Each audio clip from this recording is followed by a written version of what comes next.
تمام دعاؤں کی قبولیت کے لیے، تمام حاجات کی برآوری کے لیے، تمام مریضوں کی شفا یابی کے لیے مل کے بآواز بلند صلوات۔ اللہم صلی علی محمد وآل محمد۔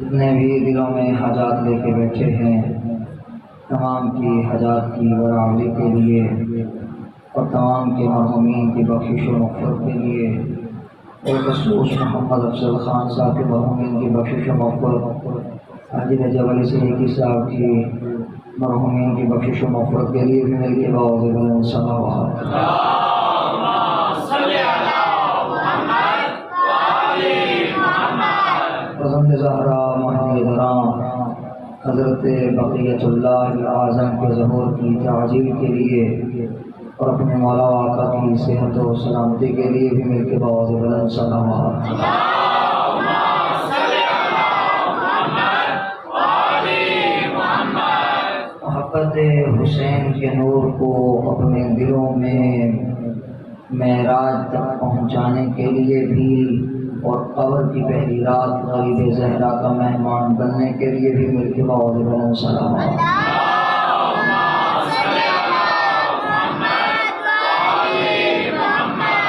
ماشاء اللہ لا حول ولا قوة الا باللہ العلی العظیم۔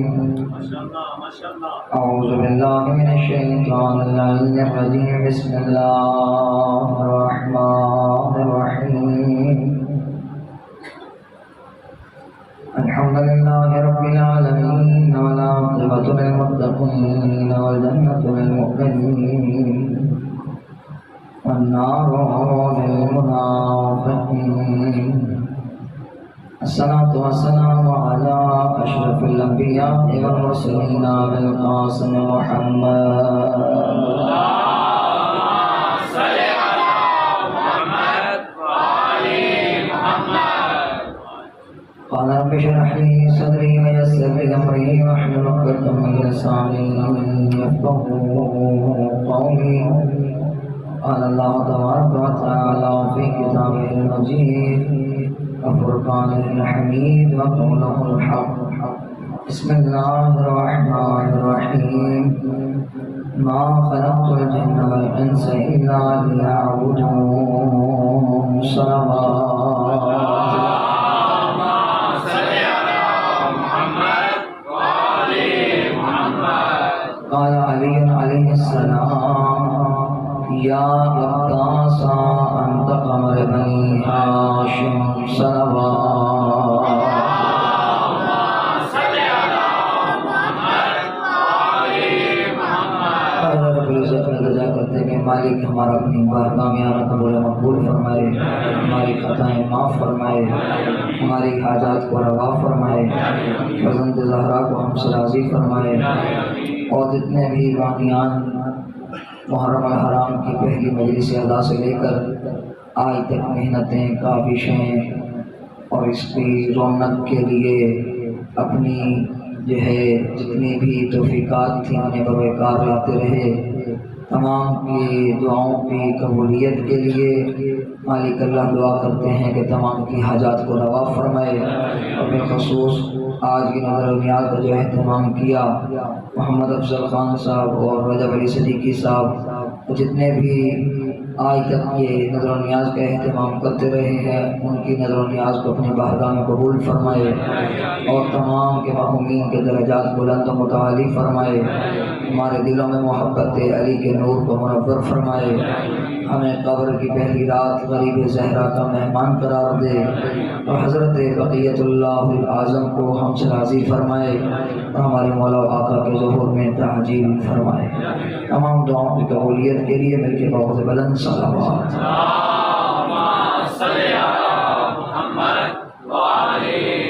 نعرہ تکبیر۔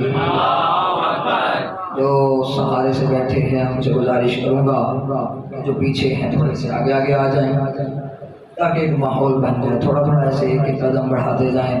نعرہ تکبیر، نعرہ تکبیر، نعرہ تکبیر، نعرہ رسالت، نعرہ رسالت، نعرہ حیدری، نعرہ حیدری، آواز بلند صلوات۔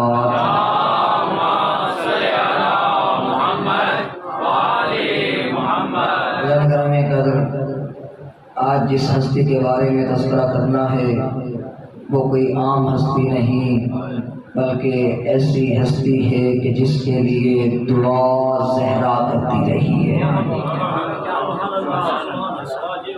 زہرا کی دعاؤں کا جو مرکز رہا ہو اسے عباس کہتے ہیں۔ کون ہے ابوالفضل العباس؟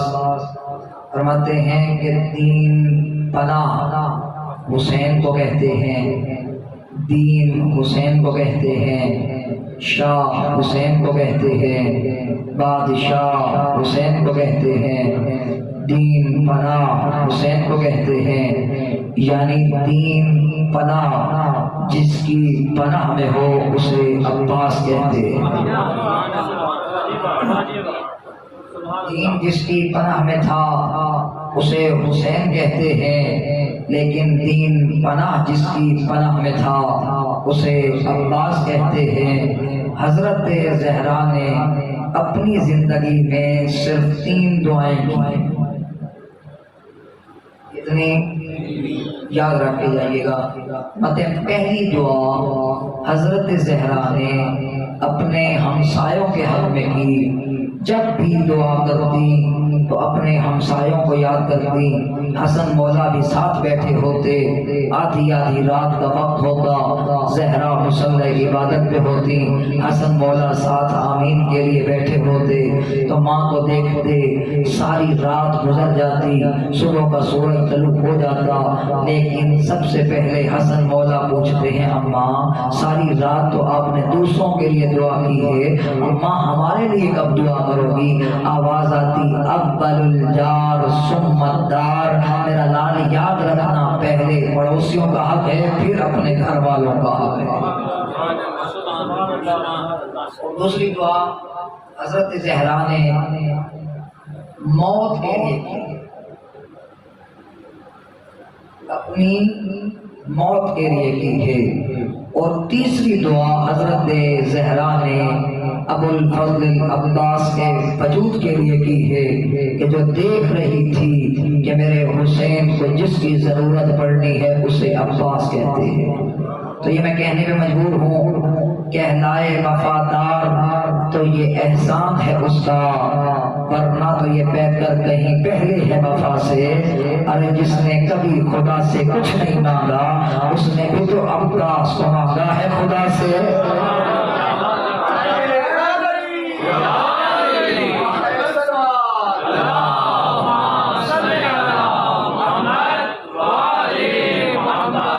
جس نے کبھی خدا سے کچھ نہیں مانگا اس نے بھی تو عباس کو مانگا ہے خدا سے۔ چھوٹی سی عمر ہے حضرت ابوالفضل عباس کی، 4 سال کی عمر مبارک ہے، اور حضرت زینب سلام اللہ علیہا کی 7 یا 8 سال کی عمر مبارک ہے، لیکن یہاں آ گیا وہ لمحہ کہ ایک زانوں پہ عباس بیٹھے ہیں علی مرتضیٰ کے، دوسرے زانوں پہ حضرت زینب کبریٰ بیٹھی ہے، علی مولا اپنے بچوں کی تربیت کر رہے ہیں، تربیت کرتے ہوئے فرما رہے ہیں عباس کہو احد، کہا بابا احد، کہا عباس کہو اسنان، کہا بابا جس زبان پہ احد آ جائے اس پہ اسنان کبھی نہیں آتا۔ احد کا مطلب کیا ہے؟ ایک۔ خدا کیا ہے؟ سورہ توحید اس کا بنیادی مرکز ہے، جس میں اللہ رب العزت اپنے حبیب سے کہتا ہے کہ میرا حبیب جب خالصتاً میرے لیے تو نے قرآن کی تلاوت کرنی ہو یا مجھے بلانا ہو تو پھر اس طرح بلایا کر، قل هو اللہ احد، وہ اللہ واحد و یکتا ہے جو کسی سے نہ کبھی مل کر بنا ہے نہ کوئی اس سے مل کر بنا ہے۔ تو اس سے پتہ چلتا ہے جو بھی خالق کو کسی کے ساتھ ملائے وہ بندہ غالب ہو سکتا ہے لیکن علی کا محب نہیں ہو سکتا۔ یہ درس دے رہے تھے، اپنی اولاد کی تربیت کر رہے تھے علی مولا، اور زینب عالیہ بیٹھی تھی۔ کتنی ہیں عالمہ غیر معلمہ، بڑا حسین انداز تھا۔ ادھر سے عباس سے علی نے سوال کیا لیکن زینب نے بابا سے سوال کیا۔ بڑا عجیب سوال ہے۔ کتاب کا نام جو ہے زینب کبریٰ ہے، لکھنے والے ڈاکٹر ادیب ہیں۔ انہوں نے اپنی اس کتاب میں لکھا زینب عالیہ میں، جس میں انہوں نے عرض کیا، فرمایا کہ بیوی زینب بیٹھی تھی بابا کے زانوں پہ، کہتی ہیں بابا کیا آپ ہم سے محبت کرتے ہیں؟ اور علی کا کیا جواب ہونا چاہیے؟ ہاں جی، بابا نے کہا ہاں زینب، علی ہو اور بیٹی آپ جیسی ہو اور آپ سے محبت نہ کرے۔ کہا بابا پھر بتاؤ تو صحیح، کیا آپ کے دل میں رب کے لیے بھی محبت ہے؟ تو جواب تک پہنچ گئے وہ اس سے لطف اندوز ہوں گے۔ کہا بابا کیا آپ کے دل میں اس خالق کے لم یزل ولم یزال کے لیے بھی محبت ہے؟ بابا ہاں بیٹا۔ اب حضرت زینب نے بڑے مسکرا کے جواب دیا، کہا بابا جب دل ایک ہو تو محبتیں دو کیسے جمع ہو سکتی ہیں؟ یہ تھی تربیت علی اور تربیت زہرا۔ تو یہاں یہ میں کہنا چاہوں گا کہ آج والدین اپنے حقوق سے بھاگ رہے ہیں اور اولاد اپنے حق سے بھاگ رہی ہے۔ اگر حضرت علی کی زندگی کا مطالعہ کیا جائے تو پتہ چلتا ہے کہ بابا ایسے تربیت کر رہے ہیں جیسے آنے والوں کو درس دے رہے تھے۔ جس ماں کی گود بھی زہرا ہو، بیٹی زینب بنتی ہے، اگر باپ کی گود علی جیسی ہو تو بیٹا عباس بنتا ہے۔ تو پھر ہمیں بھی چاہیے کہ اپنے کردار کو علی والا بنائیں تاکہ اولاد بھی حسن و حسین کے نقشے قدم پر چلنے والی ہو۔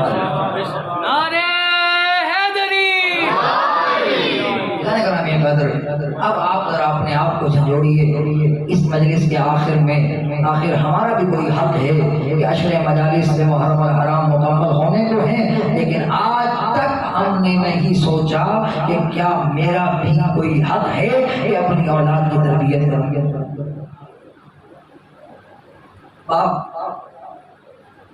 سب سے پہلے تربیت کا نام ماں کی گود ہے۔ جس ماں کی گود میں بچہ آئے اور ماں ڈرامے دیکھ رہی ہو،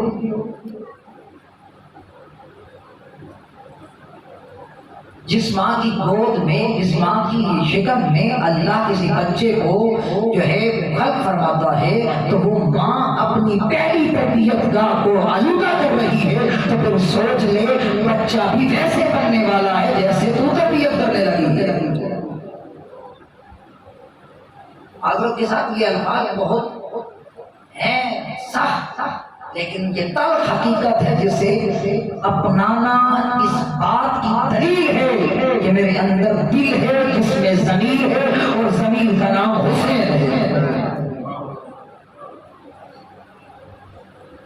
اگر چاہتے ہو کہ اولاد عزادار بنے تو پہلی تربیت گاہ جو ماں کی ہے، فرماتے ہیں جب بچہ شکم میں آتا ہے تو تربیت کا پہلا دن شروع ہو جاتا ہے۔ جس آنکھ سے ماں دیکھے گی، جس آنکھ سے بابا دیکھے گا، وہی آنکھ اولاد دیکھے گی۔ لیکن آج کیا ہے، ڈاکٹروں نے کام کرنے کے لیے منع کر دیا ہے، اور پھر سارا دن ہم بیٹھے ہیں۔ الحمدللہ وہ سوشل میڈیا پھر سے چل رہا ہے، اور سارا دن یہی لڑائی جھگڑے اور آنا جانا یہی لگا ہوا ہے۔ اور پھر کیا ہوتا ہے، پھر کہتے ہیں قبلہ ہمارے بچے با پردہ نہیں، تو بابا جس کی پہلی درسگاہی بے پردگی سے ہوئی ہو، میں کیسے توقع کر سکتا ہوں کہ میرا بیٹا آزادار بنے گا؟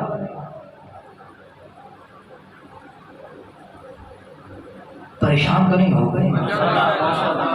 جو پریشان ہو گئے اپنی پریشانی کو دور کرنے کے لیے صلوات پڑھ لیجیے باؤ۔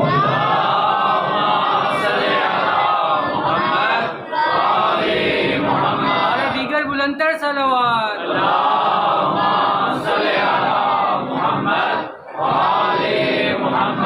انسان یہ آج کے دور کی تلخ حقیقت ہے، تو اپنے آپ کو اس سے آگاہ کیجئے۔ اگر چاہتے ہو کہ اولاد فرما بردار بنے، تو پھر ہمارا اور آپ کا حق بنتا ہے کہ پہلی تربیت گاہ کو پاکیزہ بنائیں، تاکہ میری اولاد میری فرما بردار بن کے اور میرے لیے نام اعمال کے کھلے رہنے کا باعث بنائے۔ ماشاءاللہ سبحان اللہ۔ اگر تین کام ایسے ہیں جو بعد میں نامہ اعمال کھلا رکھتے ہیں۔ پہلا کام، کسی غریب کے لیے کوئی ایسی چیز چھوڑ کے جانا کہ جو جب تک چلتی رہے تب تک اس کے نامہ اعمال کا کھلا رہنے کا باعث بنے۔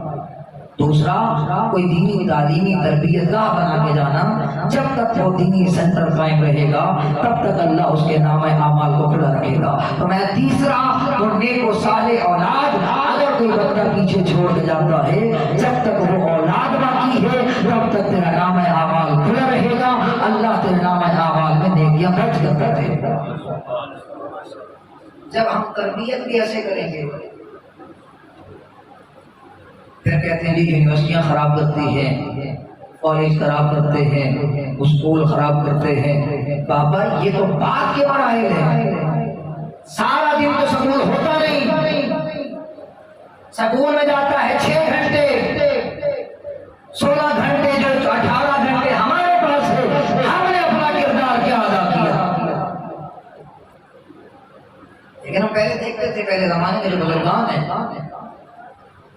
وہ آج گواہی دیں گے کہ بزرگان یہ کرتے تھے کہ اولاد کو ساتھ بٹھا لیتے تھے، پھر انہیں کبھی بہلول کا واقعہ سناتے تھے، کبھی علی مولا کی زندگی کے واقعات سناتے تھے، کبھی کربلا کی کہانی سناتے تھے، کبھی بتاتے تھے ایک شہزادہ تھا، اس شہزادے کی اولاد کربلا میں گئی اور پھر کربلا میں اس طرح کے مظالم ہوئے۔ آج کون سا باپ ہے جو اپنی اولاد کے لیے وقت نکالتا ہے؟ بلکہ جب آتا ہے تو بچے سوئے ہوتے ہیں، جب جاتا ہے تو بچے سوئے ہوتے ہیں۔ پھر کہتے ہیں میری اولاد میرا کہاں نہیں مانتی۔ بابا جب وقت ہی نہیں دیا، سارا وقت لگایا ہی کمانے کے لیے، لیکن تھوڑا سا واقعہ سنا دو جو ہمارے بزرگان سناتے تھے۔ وہ یہ کہتے تھے کہ بہلول تھا، گلیوں میں چلتا پھرتا تھا، لوگوں کو درس دیتا تھا اور اس انداز سے دیتا تھا۔ ایک مرتبہ بہلول نے کھانا کھانے کے لیے اپنی روٹی کو رکھا اس سالن کے اوپر والی بھاپ پہ، تو اسے ایک بندے نے پکڑ لیا۔ ایسے ہوتا تھا، والدین سناتے تھے، بزرگان سناتے تھے کہ اسے جب پکڑ لیا، کہا کہ بہلول اس کا پیسے دے۔ کہا کہ تو میں نے سالن تو لیا نہیں، مگر اس کی بھاپ لی ہوئے۔ کہا نہیں، اس بھاپ کے بھی پیسے ہیں۔ کہا اچھا، پھر ابھی تھوڑا صبر کرو۔ اپنے بیگ سے اپنی جو تھیلی تھی اس میں سے سونے کے درہم نکالے اور درہم نکال کے انہیں زمین پہ پھینکا۔ جیسے ہی پھینکا ان کی آواز ان کے کانوں تک پہنچی۔ کہا پہلے اس آواز کے پیسے دو، پھر بہلول باپ کے پیسے دے گا۔ اس طرح کے جب واقعات سناتے تھے، ایک واقعہ یہ بھی ہے یہاں میں کرتا جاؤں، یہ بات حقیقت ہے۔ بہلول کو ایک بندہ ملا، کہنے لگا بہلول بڑا دانا ہے، مجھے کوئی مشورہ دے کہ میں کاروبار کروں۔ بہلول نے کہا اس طرح کر تو لوہے کا کاروبار کر۔ بہلول نے مشورہ دیا، اس نے کاروبار کیا، سارا پیسہ اس لوہے کے کاروبار میں لگا دیا۔ آہستہ آہستہ اس لوہے کی قیمت بڑھتی گئی اور وہ بندہ امیر ہو گیا۔ جب امیر ہو گیا پھر بہلول میں اسے کہتے ہیں کم عقل دیوانے، کیا تو ابھی تک ایسا ہے؟ امیر کروانے والا کون؟ مشورہ دینے والا کون؟ عاقل کون تھا؟ مال آنے کے بعد کیا ہوا؟ یہاں تربیت بولتی ہے۔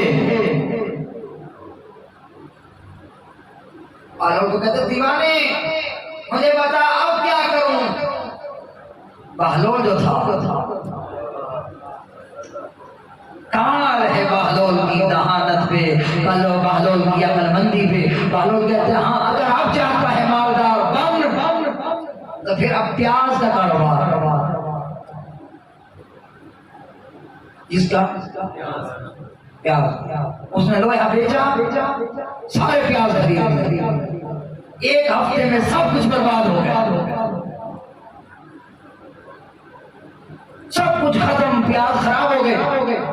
پھر کہتے تو اتنا دیوانہ تھا، مجھے غلط مشورہ دیا۔ بہلول طرف کے کہتا ہے پہلے تو مجھے عاقل سمجھتا تھا، عاقلانہ مشورہ دیا، جب سے تو نے مجھے دیوانہ سمجھا تو میں دیوانہ تھا، تجھے اور کیا جواب دیتا؟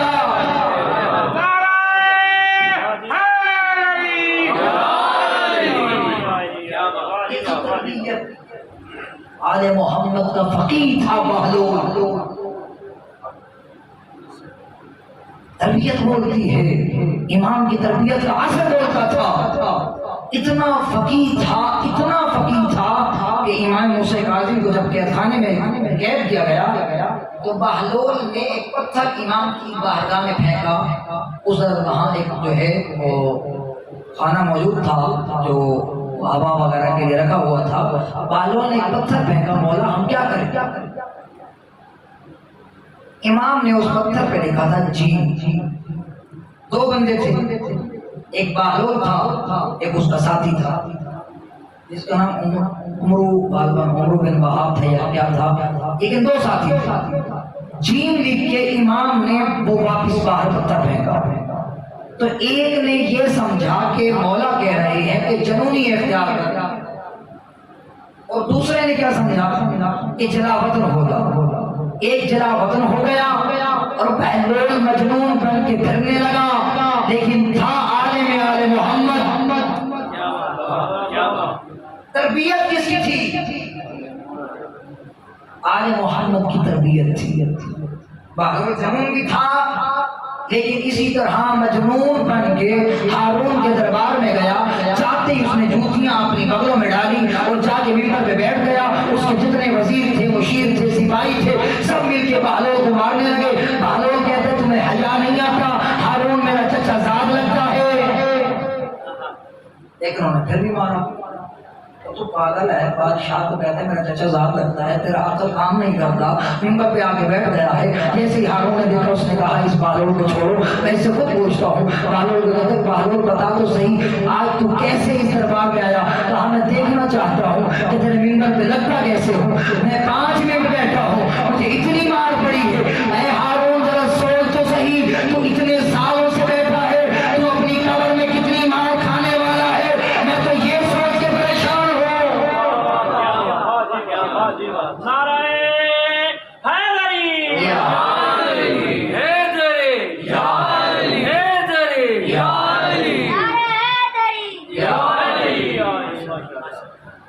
عالم آل محمد تھا، تربیت تھی عالم آل محمد کے گھر سے۔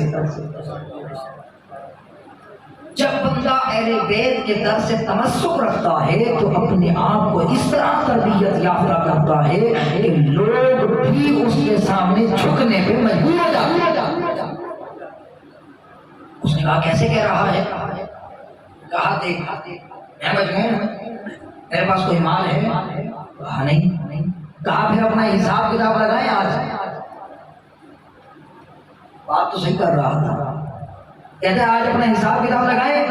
ہارون کہتے ہیں ہاں۔ کہتے ہیں اس طرح کرتے ہیں، ایک تیل کا کڑھا اور یا توا وغیرہ منگوا، اس کے نیچے آگ جلا، میں اپنی چیزوں کا حساب دیتا ہوں تو اپنی چیزوں کا حساب دے۔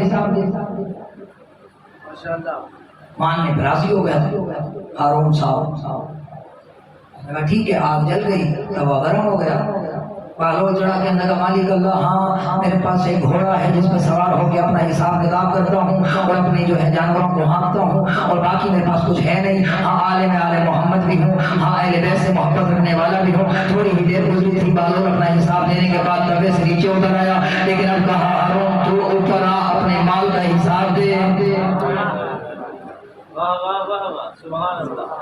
ہارون کھڑا ہوا، ایک منٹ میں کہنے لگا میرے پاس یہ مال ہے، یہ مال ہے، یہ دولت ہے، یہ شہرت ہے، یہ تخت ہے، یہ تاج ہے۔ ابھی یہ ادھر تاج پہ پہنچا تھا کہ نیچے اتر گیا۔ بہلول کہتے ہیں تو ایک منٹ کھڑے ہو کے ابھی اپنے تخت و تاج کا حساب نہیں دے سکا، بتا اپنی اولاد، اپنے مال، اپنے اس تخت کا کتنے سالوں سے بیٹھا ہے، کتنا حساب دینا پڑے گا۔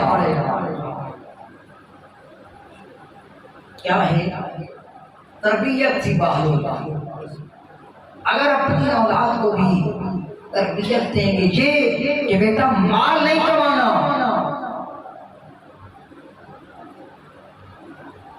کیا کمانی ہے؟ عزت۔ عزت ایک بار ملتی ہے، مال بار بار ملتا ہے۔ اگر آج ہم اپنے اولاد کو مال کی جانب متوجہ کریں گے تو مال کبھی نہیں آتا، جبکہ علی فرماتے ہیں رزق تمہارا پیچھا کرتا ہے، تو جتنا بھاگ رزق کے پیچھے رزق نے ہاتھ نہیں آنا، لیکن جو اللہ نے لکھ دیا ہے تو جہاں بھی ہو چاہے قبر میں بھی چلا جائے رزق تجھے پہنچ کے رہے گا۔ لیکن ہم کیا کہتے ہیں بیٹا پڑھ لکھ تاکہ مالدار بن۔ پڑھے لکھے کتنے مالدار ہیں؟ بہت کم۔ آپ امریکہ کے جتنے بھی امیر ہیں انہیں دیکھ لیں کہ سب سے کم پڑھا لکھا جس نے کبھی کتاب بھی نہیں دیکھی سب سے بڑا مالدار۔ لیکن کیا ہے جب ان کی بل گیٹس ہے جو سب سے امیر ترین بندہ ہے، اس نے اپنے سنابل میں لکھا، کہتا ہے کہ کیوں وجہ کیا ہے؟ وجہ یہ ہے کہ اللہ نے ہمیں آزاد بنایا ہے، اگر اپنی اولاد کو سوچ آزادی کی دو گے تو تمہارا بیٹا، تمہاری بیٹی، تمہارے گھر والے تو کبھی بھی غلامی قبول نہ کریں گے۔ آزادی میں جتنی پرواز ہے غلامی میں اتنی پابندی ہے۔ ہمارے دیگر بلندتر صلوات، اللہم صلی علی محمد وآل محمد۔ لیکن کیا ہوتا ہے تربیت، سب سے پہلی تربیت کہاں ہوتی ہے؟ ماں کی گود۔ ایک عالم دین تھے جنہوں نے کبھی کسی کا حق نہیں کھایا، کبھی زندگی میں کسی کے ساتھ کوئی کوتاہی نہیں کی تھی۔ لیکن ایک دن اس طرح ہوا، اپنی اولاد کو لے کے جا رہے ہیں اپنے بیٹے کو، بیٹا ہاتھ میں تیر کمان لیے ہوئے کھیلنے والا وہ لے کے چل رہا ہے۔ جیسے جو لے کے چل رہا تھا اس نے دیکھا کہ ایک بندہ مشکیزہ لے کے آ رہا ہے، وہ تیر کمان اس نے مشکیزے میں مارا اور پانی گرنے لگا۔ وہ بندہ شکایت لے کے عالم دین کے دروازے پہ آیا، کہنے لگا عالم دین تیرے بیٹے نے میرے ساتھ یہ سلوک کیا ہے، تو بتا تو اپنے بیٹے کو کیا کھلا رہا ہے؟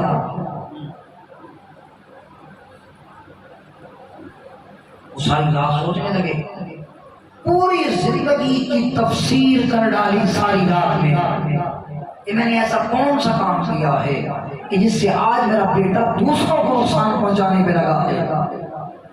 کہتے ساری رات سوچنے کے بعد یہ فیصلہ ہوا کہ مجھ سے کوئی غلط کام نہیں ہوا۔ اب صبح ہوئی تو اپنی بیوی کے دروازے پہ گئے، کہتے میں نے ساری رات سوچا ہے کہ میں نے تو آج تک کوئی ایسا کام نہیں کیا، تو اپنی زندگی کا ایک دن دیتا ہوں کہ مطالعہ کر، جب یہ بچہ تیرے شکم میں تھا کیا تجھ سے ایسی کوئی غلطی تو نہیں ہوئی؟ یہ ہوتی ہے تربیت۔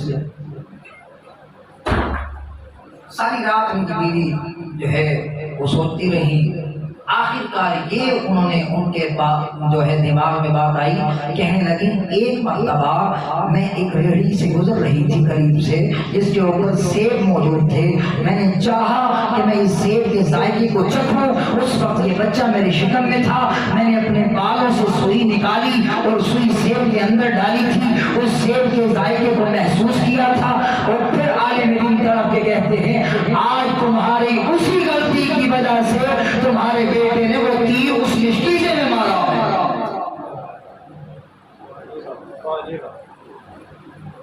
لیکن ہم نے کبھی کتنا حق کھا دیا دے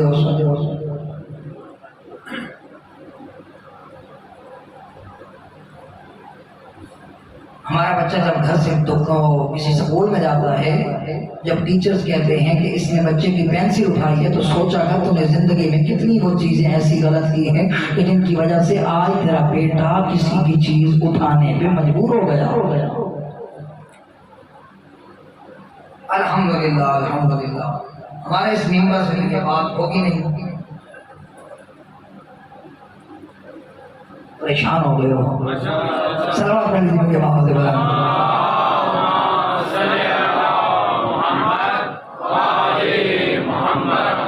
ہماری در سے گا کربلا کربلا ہے، ہماری در سے گا کربلا کربلا، حق کا سیدھا راستہ کربلا کربلا، حق کا سیدھا راستہ کربلا کربلا، نعرہ حیدری یا علی یا علی یا علی حق ہے۔ اے بندہ خدا اپنی زندگی پہ غور کیا کر، ایسا نہ ہو کہ جو نقائص میرے اندر پائے جاتے ہوں میری اولاد میں منتقل ہو جائیں۔ لوگ کہتے ہیں نا کہ بھئی میری وراثت، میرا حق غصب ہو گیا، میرا یہ ہو گیا، میرا فلاں ہو گیا، تو اس سے اپنے باپ دادا کے کردار پہ دیکھنا چاہیے کہ کیا میرے پاپا نے تو کسی کا حق غصب نہ کیا تھا۔ تقدیر کا ایک چکر ہے جو چل کے رہنا ہے۔ حضرت موسیٰ علیہ السلام کا زمانہ ہے، موسیٰ علیہ السلام ایک دریا کے کنارے ایک درخت کے قریب بیٹھے دیکھ رہے ہیں، ایک بندہ آیا، گھوڑ سوار تھا، اس نے آ کے کنارے سے پانی پیا، اور پانی پینے کے بعد وہ جو تھیلی اس کے پاس ایک اشرفیوں کی تھی وہ اسے بھول گیا۔ دوسرا بندہ آیا، اس نے اس تھیلی کو اٹھایا، وہ چلا گیا۔ تیسرا بندہ وہاں پہنچا، پہلا واپس آ گیا۔ بات سمجھ آئی؟ درمیان والا اپنی تھیلی اٹھا کے چلا گیا۔ جو پہلے آیا تھا اس نے تیسرے کو دیکھا یہ موجود ہے، اس سے جھگڑنے لگا، تیسرے والے کو مار دیا۔ مجرم کون ہے؟ ابھی آپ کا یہ رضیہ تبدیل ہو جائے گا۔ خالق کی تقدیر دیکھیے بابا، یہ معاملہ حل ہو کے رہنے والا ہے۔ ہاں کبھی کسی کو پہلے مل جاتا ہے، کبھی بعد میں ملتا ہے۔ حضرت موسیٰ دیکھ رہے تھے، کہنے کے مالک اللہ، ایک آیا اشرفیوں کی تھیلی بھول گیا، دوسرا اٹھا کے گیا، تیسرا آیا، پہلے والے نے تیسرے کو مار دیا، یہ معاملہ کیا ہے؟ حضرت موسیٰ نبی جو پہلے تھیلی بھول کے گیا ہے یہ چوری کر کے جا رہا تھا، دوسرے کی مال تھا وہ میں نے اسے واپس لوٹایا، جو تیسرا آیا ہے وہ پہلے کے باپ کا قاتل تھا، وہ پہلے نے تیسرے کو مار دیا، وہ اس کے باپ کا قصاص پورا ہو گیا۔ جو بندہ بھی قاتل بنتا ہے اسے سوچنا چاہیے آج تو نے قتل کیا ہے، قصاص دینا پڑے گا۔ خالق کا یہ معاملہ ہے، آج تربیت جیسی کرے گا ویسے جو ہے اس کا بیج کاٹے گا۔ اور تربیت کی دوسری اصلاح کون سی ہوتی ہے؟ بات ہے کہ جب ماں کی گود سے نکلتا ہے تو معاشرہ دیکھا کر اپنی اولاد کو کہ کس معاشرے میں پروان چڑھ رہا ہے۔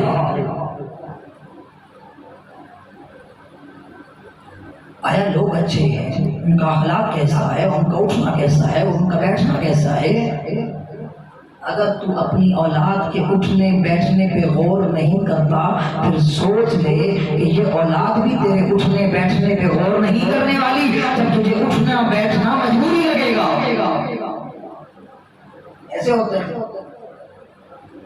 آج کتنے باپ ہیں جو اپنی اولاد کو انگلی پکڑ کے چلواتے تھے، لیکن وہی اولاد آج باپ کو انگلی پکڑ کے چلاتی ہے۔ لیکن وہ دیکھتے ہیں جن باپوں کے پاس وقت نہیں ہوتا تھا، میں نے انہیں آنکھوں سے دیکھا ہے اسلام آباد کی سرزمین پہ ان کی اولاد کے پاس بھی اپنے باپ کے لیے وقت نہیں ہے، جنازہ اٹھانے کے لیے مزدور بلاتے ہیں۔ ایسی دولت کا کیا فائدہ؟ لعنت ہے ایسی دولت پہ۔ رونے کے لیے لوگ منگوائے جاتے ہیں، اولاد کے پاس رونے کے لیے وقت نہیں ہے۔ آج آپ کراچی میں چلے جائیں، جتنے بڑے بڑے تاجر ہیں، فونوں پہ باتیں کرنے والے، فونوں پہ سب کچھ کروانے والے، اولاد بھی یہی کرتی ہے۔ باپ کا جنازہ پڑا ہے، کہتے ہیں ہمارے کاروبار میں جو ہے بہت سستی ہونے والی ہے، لہٰذا اس کو اٹھاؤ، اس کو دفنا دو، بعد میں ہمیں بتا دینا اس کی قبر کہاں ہے۔ کیا ہے؟ تربیت نہیں کی، وقت نہیں نکالا اولاد کے لیے، سارا دن کمانے میں، گھر آ کے بیٹھا نہیں، بیٹے کو بتایا نہیں بیٹا لقمہ توڑتے کیسے ہیں، لقمہ کھاتے کیسے ہیں، بیٹا بات کیسے کرتے ہیں، بیٹا مہمان نوازی کیسے کرتے ہیں، بیٹا کسی سے ملنا ہو تو کیسے اٹھتے ہیں، بیٹا کسی کے ساتھ سامنے بیٹھنا ہو تو کیسے بیٹھتے ہیں، بیٹا کسی سے بات کرنی ہو تو گفتار کیسی ہونی چاہیے، بیٹا کسی سے گالی نہیں دینی چاہیے، بیٹا کسی کو ایسے اخلاق سے بات نہ کرنا جس سے تیرے باپ پہ انگلی اٹھے۔ ہر بات پہ بتانا کس کا کام ہے؟ ہم سارے کیا کرتے ہیں؟ ماں جانے تے پتر جانے، سارا کام ماں کی ذمہ داری کی نہیں ہے۔ وہ تو اس ماں کا فرض سمجھ جو تیری اولاد کو پال رہی ہے، ورنہ اس کا حق نہیں بنتا۔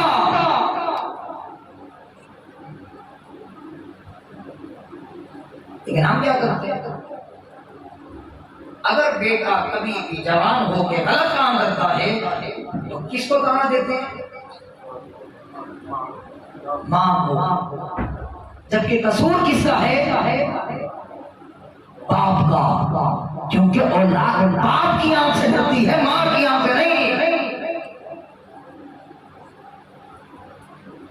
میں تو سارا دن کماؤں میں کماؤں نہیں تو کیا کروں؟ یہ باتیں کر کے اپنی تربیت سے جان نہ چھوڑا، کل قبر میں سب سے پہلے تجھ سے یہی سوال ہوگا۔ اولاد جو مانگتا تھا، کہتا تھا اولاد نہیں ہے، جب میں نے اولاد دی تو اولاد کی تربیت کس کا حق تھا؟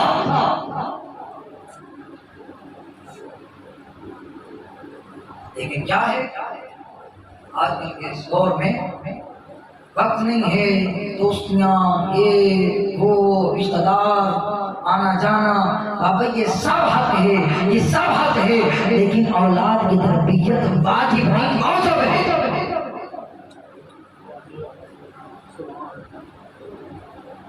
ابھی اس کے اگلے مرحلے میں داخل ہوں، جس باپ نے اولاد کی تربیت کر دی، اگر تھوڑی بہت کوتاہی رہ بھی گئی ہے تو بیٹوں کا بھی حق بنتا ہے کبھی باپ کے سامنے اف نہ کر، کیونکہ جس نے سردی گرمی کو چھوڑ کے، دھوپ چھاؤں کو چھوڑ کے تیری تربیت کے لیے، تجھے جوان کرنے کے لیے اپنا سب کچھ قربان کر دیا، اپنی جوانی لوٹا دی، تو تیرا بھی حق نہیں بنتا کہ باپ کے سامنے اونچی آواز سے بات کر، خالی کہتے تیرا اف کرنا بھی نافرمانی ہے۔ آواز بلندتر صلوات،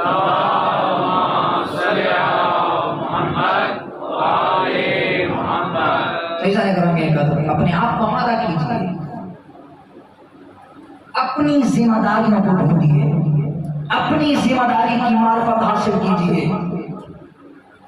ہم دوسروں کو ڈھونڈ رہے ہیں، کس کو کہتے ہیں تیرا بیٹا ایسے ہے، تیرا بیٹا ایسے ہے، تیرا بیٹا ایسے ہے، ہر ایک پہ انگلی اٹھائیں گے، لیکن اتنا خیال کر جس کی جانب دو انگلی اٹھا رہا ہے وہ ایک انگلی ایک بندے کی طرف جائے گی، لیکن تین انگلیاں تیری طرف ہے۔ پہلے اپنے گھر کو سدھار، پھر دوسروں کی بات کر۔ اپنے گھر میں گیا یا کوئی میری اولاد تو ایسی نہیں رہ گئی ہے جس کا میں حق ادا نہیں کر سکا. اب بعض اوقات ماں باپ اولاد کی شادی کرواتے ہوئے چھوڑ جاتے ہیں. اپنا کما اپنا کھا اپنا سب کچھ کر جوان ہو گیا ہے بس تو چلا جا.